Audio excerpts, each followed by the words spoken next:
Now, with great pleasure, joining me is John Ratcliffe, who is a former U.S. attorney. We never put that in, but that is a true fact and an important one. He's also former director of national intelligence and was a House member from Texas. John Ratcliffe, welcome. John, I have so many things to talk to you about, probably take about 40 minutes, but let me just ask your quick opinion. I mean, I may be wrong. I don't want to defend Merrick Garland any way, shape, or form. But to me, you go for the big fish, not the little fish. They don't have all the time in the world.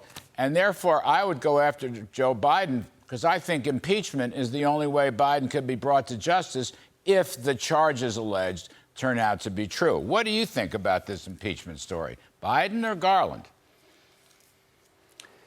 Well, Larry, I think you go for both. And I think that House Republicans have the ability to prosecute the case against both simultaneously. So you're right. This allegation against Joe Biden, WhatsApp message that the whistleblower has identified about a potential $5 million bribe. The reason you know that that's very serious, Larry, is watching how the White House has changed their tone in the White House press room. So John Kirby and Karine Jean-Pierre went from giving really glib responses like, oh, it's a bunch of malarkey, to, in the last couple of days, John Kirby running away from reporters, and Karine Jean-Pierre, instead of saying in response to a question, was Joe Biden with Hunter Biden at that time, instead of saying no, said, I refer you to the White House counsel.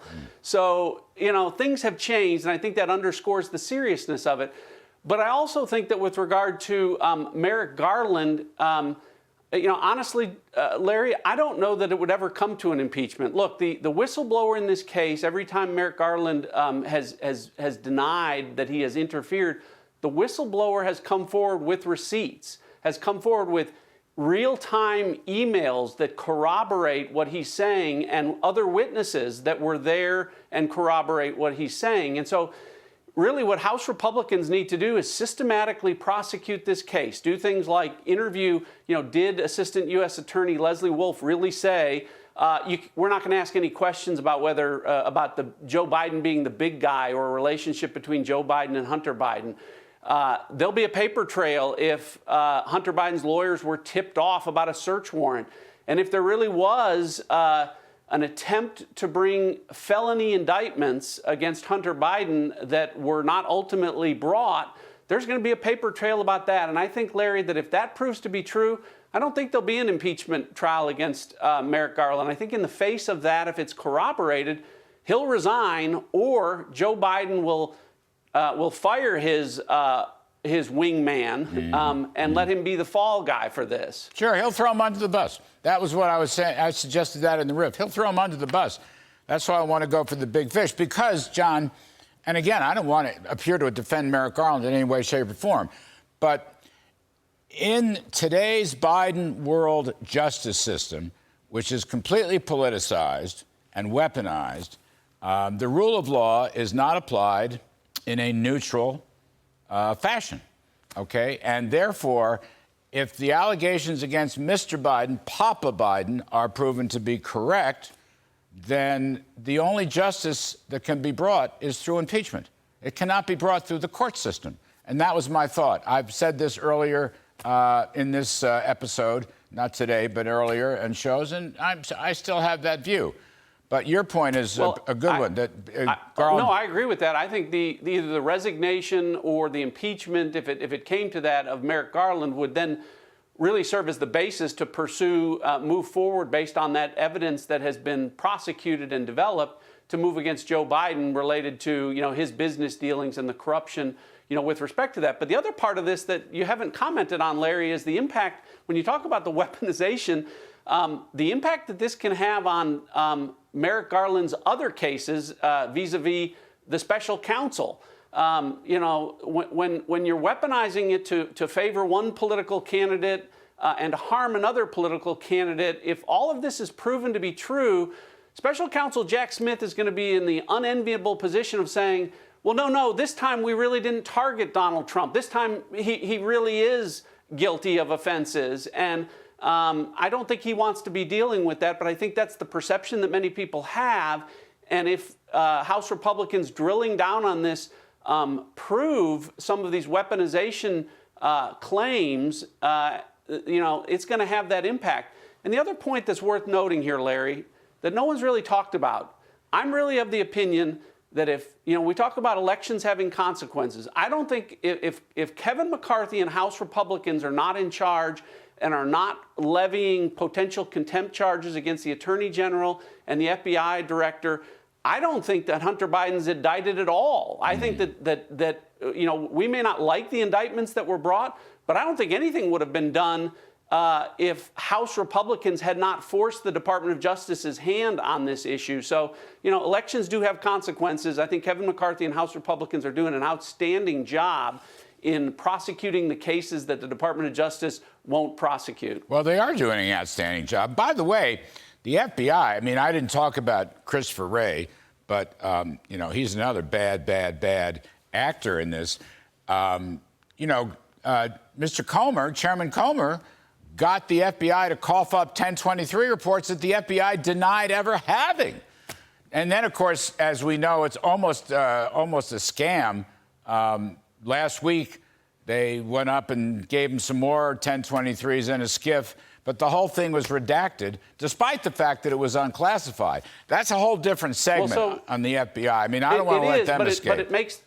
But it makes the same point that your point is right, Larry. Think about that.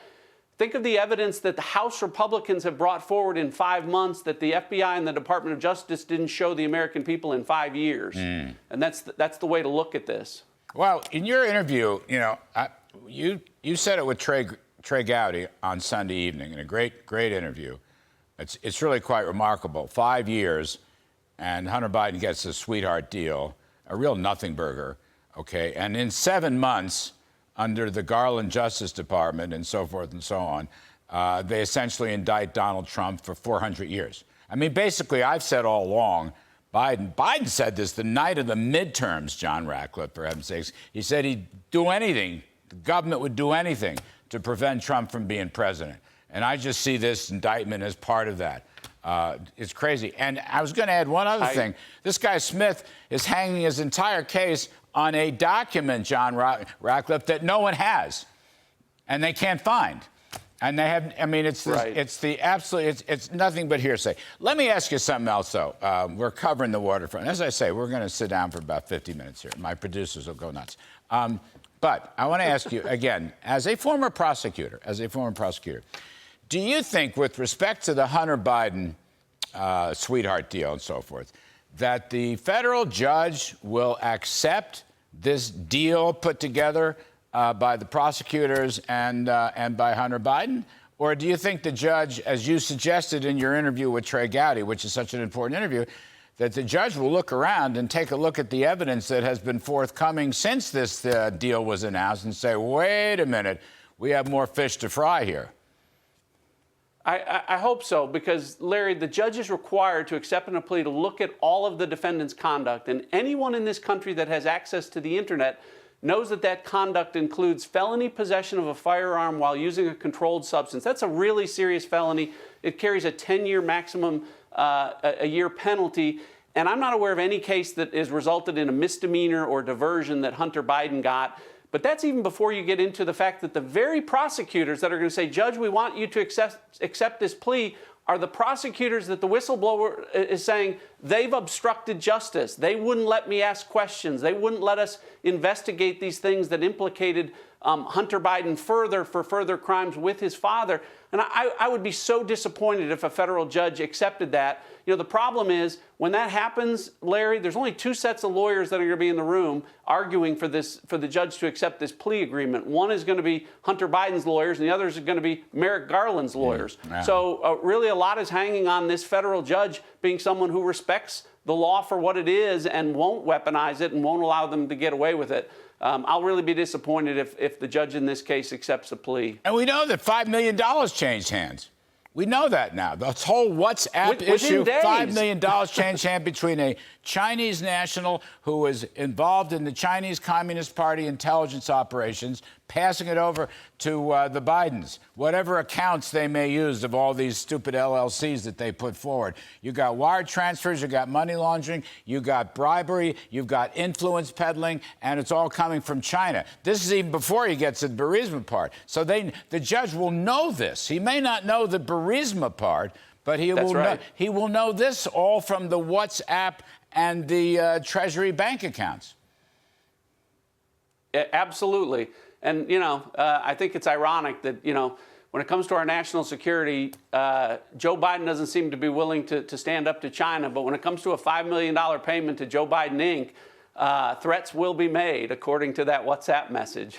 Is there any question in your mind, let's stay with this WhatsApp for a second, then we're going to have to go, that Joe Biden wasn't sitting next to Hunter Biden as displayed in that communication from WhatsApp? Is there any doubt in your mind? Should there be any doubt in anybody's mind? Well, I think very little. Again, I go back to how the White House has responded. Listen, why didn't Karine Jean-Pierre, when confronted with that question, if the answer was no, why didn't, the question was Joe Biden sitting next to Hunter Biden? And instead of saying, no, he wasn't, that's a lie, she said, I refer you to White House counsel. I mean, the answer is no if the answer is no. So that, that tells me a lot. I mean, Hunter Biden's own lawyer said, yes, he blamed it on addiction. But he's basically said, yes, he said that. So we're supposed to assume, I don't know what we're supposed to assume. Sometimes a fact is just a fact, all right? I don't know. Anyway, John Ratcliffe, I have to tell you the most interesting things I did not know, this is my bad, you were a U.S. attorney. I did not know. That's why you were so good at DNI. That's the reason. Well, no one brags about being a lawyer, Larry. You're terrific. Director John Ratcliffe, thank you for your help in all of this. Great to see you, Larry. Thank you. You bet.